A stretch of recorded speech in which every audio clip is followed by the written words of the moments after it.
एक किसान था जिसके दो बेटे थे। वह बहुत ही आलसी और निकम्मे थे।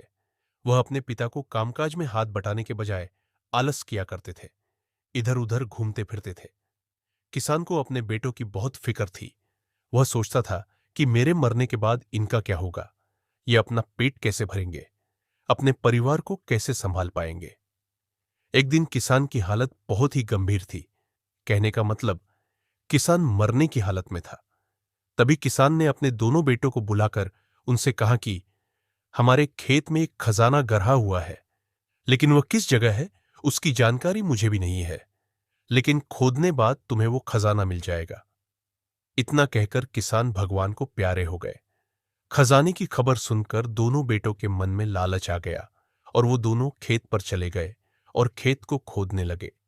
खजाने के लालच में कुछ ही दिनों में पूरे खेत को खोदने के बाद वह घर जाकर बैठ गए और वह अपने पिता को कोसने लगे। इसी तरह कुछ महीने बीत गए और वर्षा ऋतु का आगमन हुआ।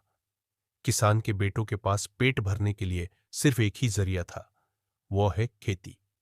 तब बाकी किसानों की तरह किसान के बेटों ने खेत में बीज बोने शुरू कर दिए। वर्षा का पानी पाकर वह बीज अंकुशित हुए और देखते ही देखते खेत लहराने लगे। ऐसा लग रहा था कि हवा के झोंके से लहरा रहा था। यह देखकर किसान के बेटे बहुत खुश हो गए। उनको समझ आ गया कि परिश्रम ही सच्चा धन होता है, और वो उसी तरह से अपने पिता के शब्दों का मोल भी समझ गए और अपने कामकाज में लग गए।